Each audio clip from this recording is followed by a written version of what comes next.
VMC presence Gloria 2025 മറ്റൊരു എപ്പിസോഡിലേക്ക് ഏവർക്കും സ്വാഗതം. കാലിത്തൊഴുത്തിലെ എളിമയിലാണ് ലോകത്തിൻ്റെ രക്ഷകനായവൻ പിറന്നത്. ആഡംബരങ്ങളില്ലാത്ത ഒരു പുൽക്കൂട്ടിൽ നമ്മോടുള്ള ദൈവത്തിൻ്റെ അളവില്ലാത്ത സ്നേഹം പ്രകടമായി ഭൂമിയിലെ മനുഷ്യന് സമാധാനവും ദൈവത്തിൻ്റെ മഹത്വവും വിളിച്ചോതുന്ന ആദ്യ പിറവിയുടെ സന്ദേശം നമ്മുടെ ഓരോരുത്തരുടെയും ഹൃദയങ്ങളിൽ നിറയേണ്ടതിനെക്കുറിച്ച് സംസാരിക്കുന്ന ഈ സന്ദേശത്തിലേക്ക് ശ്രദ്ധ ക്ഷണിക്കുകയാണ്. ഇന്ന് നമുക്ക് സന്ദേശം നൽകുന്നത് ബഹ്റിൻ മലയാളി CSI പാരിഷ് വികാരി റവറൻഡ് ഫാദർ മാത്യൂസ് ഡേവിഡാണ്. അദ്ദേഹത്തെ എത്രയും സ്നേഹത്തോടെ ഈ പ്രോഗ്രാമിലേക്ക് സ്വാഗതം ചെയ്യുന്നു.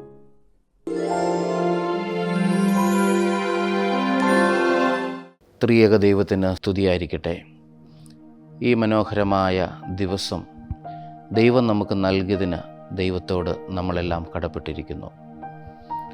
ഇത് ആഗമന കാലഘട്ടമാണല്ലോ. ക്രൈസ്തവ സഹോദരർ തങ്ങളുടെ രക്ഷിതാവായ ക്രിസ്തുവിൻ്റെ തിരുപ്പിറവിയുടെ ആഘോഷത്തിലേക്ക് അവർ ആത്മീയമായി ഒരുങ്ങുന്ന കാലഘട്ടമാണ് ആഗമന കാലഘട്ടം. ക്രിസ്തുവിൻ്റെ പിറവിയെ സംബന്ധിച്ച ധാരാളം പ്രവചനങ്ങൾ വിശുദ്ധ വേദപുസ്തകം നമുക്ക് നൽകുന്നുണ്ട്. അതിൽ ഒന്ന് യെശയ്യാ പ്രവാചകൻ്റെ പുസ്തകത്തിൽ ഇപ്രകാരം കാണുന്നു: ഇരുട്ടിൽ നടന്ന ജനം വലിയൊരു വെളിച്ചം കണ്ടു, അന്ധതമസ്സുള്ള ദേശത്ത് പാർത്തവരുടെ മേൽ പ്രകാശം ശോഭിച്ചു. ഇരുട്ട് എന്നത് സകല മതബോധ്യങ്ങളിലും ധാർമ്മിക മണ്ഡലങ്ങളിലും തിന്മയുടെ പ്രതീകമായിട്ടാണ് കാണുന്നത്. നമ്മളുടെ ഗുരുശ്രേഷ്ഠന്മാർ പ്രാർത്ഥിച്ചിരുന്നുവല്ലോ, തമസോമ ജ്യോതിർഗമയ, തമസിൽ നിന്നും വെളിച്ചത്തിലേക്ക് നയിക്കണമേ എന്ന്. കേരളത്തിൻ്റെ മഹാകവിയായിരുന്ന അക്കിത്തം അച്യുതൻ നമ്പൂതിരി 20-ാം നൂറ്റാണ്ടിൻ്റെ ഇതിഹാസം എന്ന പേരിൽ അറിയപ്പെടുന്ന തൻ്റെ കവിതയിൽ ഇപ്രകാരം ഒരു വരികളുണ്ട്: വെളിച്ചം ദുഃഖമാണുണ്ണി, തമസല്ലോ സുഖപ്രദം. രാത്രിയുടെ ഏതോ യാമത്തിൽ മാറാവ്യാധി പിടിച്ചിരുന്ന തൻ്റെ മാതാവ് മരിച്ചുപോയതറിയാതെ പ്രഭാതത്തിലും ആ അമ്മയുടെ അമ്മിഞ്ഞപ്പാൽ നുകർന്നുകൊണ്ടിരുന്ന കുഞ്ഞിനെ നാട്ടുകാർ കാണുകയും ആ കുഞ്ഞിനെ അമ്മയുടെ ശരീരത്തിൽ നിന്നും അടർത്തി മാറ്റുകയും ചെയ്തപ്പോൾ കുഞ്ഞ് കരയുന്നു. തൻ്റെ സ്വാദിഷ്ടമായ ഭക്ഷണം നഷ്ടപ്പെട്ടപ്പോൾ, അമ്മയുടെ ശരീരം നൽകുന്ന സ്വസ്ഥത നഷ്ടപ്പെട്ടപ്പോൾ ഈ കുഞ്ഞ് വിലപിക്കുകയാണ്. കരയുന്ന കുഞ്ഞിനെ നോക്കി കവി പറയുന്നു: വെളിച്ചം ദുഃഖമാണുണ്ണി, തമസല്ലോ സുഖപ്രദം. ഈ സൂര്യൻ ഉദിച്ചതുകൊണ്ടല്ലേ എൻ്റെ സുരക്ഷിതത്വവും എൻ്റെ സംതൃപ്തിയും എൻ്റെ സുഖവും നഷ്ടപ്പെട്ടത്. പ്രിയപ്പെട്ടവരെ, ഇരുട്ട് നൽകുന്ന സുഖം, ഇരുട്ട് നൽകുന്ന, അന്ധകാരം നൽകുന്ന സന്തോഷം അത് വിഷലിപ്തമാണ്. അത് മനുഷ്യ മനസ്സുകളെ താൽക്കാലികമായി സുഖിപ്പിക്കുന്നതാണെങ്കിലും എന്നാൽ നിത്യമായ പാപത്തിന് അടിമത്തത്തിലേക്ക് കൊണ്ടുപോകുന്നതാണ്. ഇവിടെയാണ് ദൈവപുത്രൻ്റെ തിരുപ്പിറവിയുടെ പ്രസക്തി.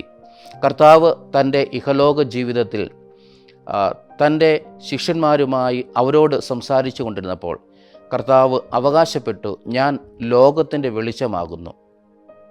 ക്രിസ്തു അന്ധകാരം മാറ്റി പ്രകാശം നൽകുവാനായിട്ടാണ് ലോകത്തിലേക്ക് വന്നത്.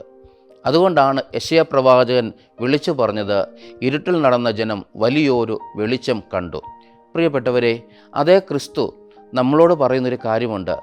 തൻ്റെ മനോഹരമായ ഗിരിപ്രഭാഷണത്തിൽ നിങ്ങൾ ലോകത്തിൻ്റെ വെളിച്ചമാകുന്നുവെന്ന്, താൻ ലോകത്തിൻ്റെ വെളിച്ചമാകുന്നു എന്ന് അരുളി ചെയ്ത ക്രിസ്തു തൻ്റെ ശിഷ്യരോട് പറയുകയാണ്: നിങ്ങളും ലോകത്തിൻ്റെ വെളിച്ചമാകണം. അതെ, ഈ ക്രിസ്തുവിനെ അറിയുന്ന ഓരോ വ്യക്തിയും ലോകത്തിൻ്റെ അന്ധകാരത്തെ മാറ്റുവാൻ നിത്യ വെളിച്ചം ഉള്ളിൽ വഹിക്കുന്നവനാകണം എന്ന് ക്രിസ്തു ആഗ്രഹിക്കുന്നു.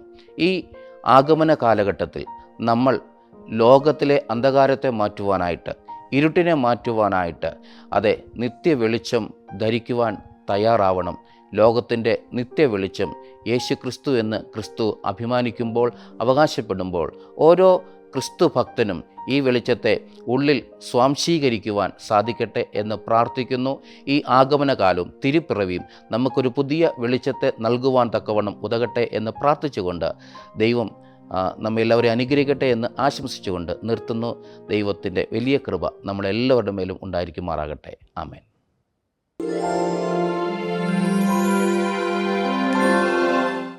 അനുഗ്രഹപ്രദമായ ഈ സന്ദേശം നൽകിയ ബഹുമാനപ്പെട്ട ഫാദർ മാത്യൂസ് ഡേവിഡ് അച്ഛന് BMCയുടെ ഹൃദയം നിറഞ്ഞ നന്ദി. മറ്റൊരു എപ്പിസോഡുമായി നാളെ വീണ്ടും കാണാമെന്ന പ്രതീക്ഷയോടെ സൈനിങ് ഓഫ്. ഷിനോയ് വിളിക്കാൻ.